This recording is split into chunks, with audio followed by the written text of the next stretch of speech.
পাশে। আপনারা দেখছেন নিউজ বাংলা প্রতিদিন, আমি গীতা। দেখে নেব আজকে হেডলাইন্স।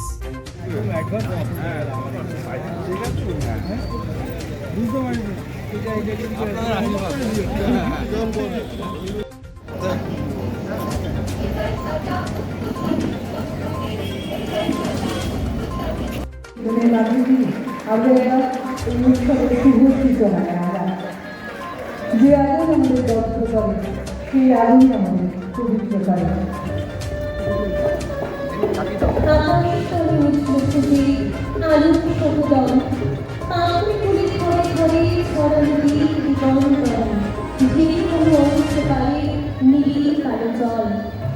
এই প্রকৃতির আলোকে দূরীভূত সকল অন্ধকার, দীপ্ততা শিক্ষা সংস্কৃতির আলো, তার পরশে দূরীভূত হোক সকলে জনতা জীর্ণতা। বিধানসভা উৎসব 2025 আনুষ্ঠানিক উদ্বোধন আমরা সবাই সাক্ষী থাকা এই সুন্দর মুহূর্তে আমরা ধন্যবাদ জানাবো আমাদের মাননীয় মন্ত্রী তথা বিধায়ক শ্রী শ্রী রাম চক্রবর্তী মহাশয় অনুমোদিত আজকের অনুষ্ঠানে তাকে দুজন কথা বলার জন্য। এলাকার বিধায়ক তথা রাজ্যের সম্মানীয় মন্ত্রী মাননীয় ইন্দ্রনীল সেন মহাশয় মুখ্য উদ্বোধক, এবং আজকে আমাদের চন্দ্রনগর মিউনিসিপ্যাল কর্পোরেশনের সমস্ত পদাধিকারী আমাদের যারা আছেন, কাউন্সিলর, নির্বাচিত সদস্য এবং ভদ্রেশ্বর মিউনিসিপ্যালিটির সমস্ত পদাধিকারী যারা কাউন্সিলর এবং নির্বাচিত জনপ্রতিনিধি যারা আছেন, সরকারিভাবে পদাধিকারী যারা ব্যক্তি আছেন, উৎসব কমিটির অন্যান্য পদাধিকারী ব্যক্তিরা, চন্দ্রনগর ভদ্রেশ্বর এলাকার যারা চন্দ্রনগর সম্মানিত গর্বে গর্বিত সেই মানুষ তারা উপস্থিত আছেন, সাধারণ মানুষ, আমাদের নাগরিকবৃন্দ সমস্ত উপস্থিত আছেন। যেমন এটা আমাদের চন্দ্রনগরের আমরা বলি, খুব বড়াই করে বলি, চন্দ্রনগরের শিক্ষা সংস্কৃতির একটা অঙ্গ, একটা উৎসব। এখানে আমরা জানি অনেক প্রতিভা, ইতিমধ্যে আমাদের ভদ্রেশ্বর মিউনিসিপ্যালিটির চেয়ারম্যান কথা বলে এসছেন, আমি আর পৃথকভাবে কারণ বলছি না। তো আমি মনে করি যে আজকে আমাদের চন্দ্রনগর শহরের একটা শিক্ষা সংস্কৃতি আমরা বলি, বিপ্লবযুক্ত চন্দ্রনগর বলি, ফরাসি অধ্যুষিত চন্দ্রনগরের কথা বলি, কিন্তু এখানে মানুষ কিন্তু স্বতঃস্ফূর্তভাবে এই উৎসবে আমরা সকলেই মিলিত হই। আমরা চলে আজকে 22 তারিখ থেকে আমরা 27 তারিখ পর্যন্ত যেমন উৎসব আছে, তার সত্ত্বেও যাত্রা উৎসবের সঙ্গেই আছে। 28 তারিখ, 1 তারিখ এবং 2 তারিখ যাত্রা উৎসব হবে। অর্থাৎ আমরা 2 তারিখ, 22 তারিখ থেকে 2 তারিখ পর্যন্ত সবাই আমরা চন্দ্রনগর ভদ্রেশ্বর এবং সারাউন্ডিং এলাকার সমস্ত মানুষজন তারা উপস্থিত হয়ে আজকের এই উৎসবে তারা সামিল হবে। আমি আশা করব যে আপনারা প্রত্যেক দিন যেমন আসলে এবং আমাদের স্থানীয় শিল্পীরা যেমন থাকবে, অনেক প্রতিভার যেমন উন্মেষণ ঘটবে, আবার পাশাপাশি বহিরাগত আমাদের কলকাতার দিয়েছি।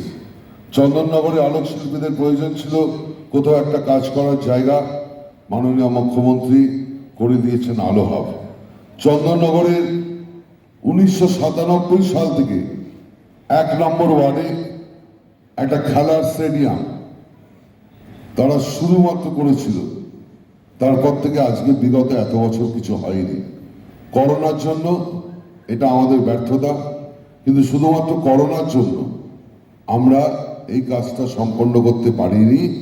কথা দিচ্ছি আবার এই চন্দননগর বিধানসভা উৎসবের এই শুভ লগ্ন থেকে কয়েকদিনের মধ্যেই আমার ব্যক্তিগত ইচ্ছে আছে 2026-এর এপ্রিলের আগে আমরা ওই 1 নম্বর ওয়ার্ডের ওই স্টেডিয়ামটাও আমরা কমপ্লিট করে দেব। তাছাড়া জল বলুন, অন্যান্য পরিষেবা বলুন, সব কিছু দিয়েছি। আপনারা হয়তো প্রশ্ন করতে পারেন যে এটা রাজনৈতিক মঞ্চ নয়, তাও এতগুলো কথা কেন বলা হচ্ছে। মাথায় রাখবেন, মানুষের গান বাজনা বলুন, মানুষের এই মুহূর্তে আমাদের সঙ্গে সম্মানিত করবেন মাননীয় মহানগরী চন্দ্রনগর পৌর নিগম মাননীয় শ্রী রাম চক্রবর্তী মহাশয়। এই মুহূর্তে নাট্য করে দিচ্ছে রাজ্যে নবম স্থান অধিকারী পৃথা দত্তর হাতে। আমাদের কাছে আনন্দে এবং গর্বের মুহূর্ত, এবং শুধু তাই নয়, আগামী এই উদাহরণ থাকুক আপনাদের সকলের জন্য, তোমাদের সকলের জন্য। এরপর রাজ্যে 10ম স্থান অধিকার করেছিলেন সৃজনী ঘোষ, কৃষ্ণবাবানী নারী শিক্ষা মন্দির।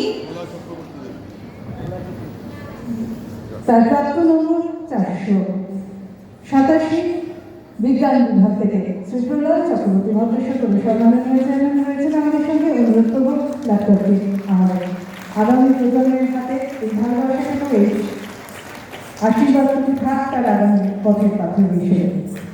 এরপর আমরা সম্মানিত করব রাজ্যে 10ম স্থান অধিকার করেছিলেন সোহা ঘোষ কৃষ্ণভাবানী নারী শিক্ষা মন্দির।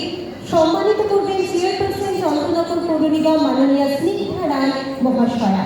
শ্রীমতী স্নিগ্ধা রায় মহাশয়া এই মুহূর্তে সম্মানিত করছেন, উপহার তুলে দিচ্ছেন রাজ্যে 10ম স্থান অধিকার করেছিলেন কলা বিভাগ থেকে সোহা ঘোষ কৃষ্ণভাবানী নারী শিক্ষা মন্দিরের ছাত্রী সোহা ঘোষের জন্য একবার জোরে বলো। আর ভালোবাসা থাকুক, ভালো থাকুক এবং আগামী দিন আরো এরকম অনেক উপহার যেন আমাদের যারা আজকে বিশিষ্ট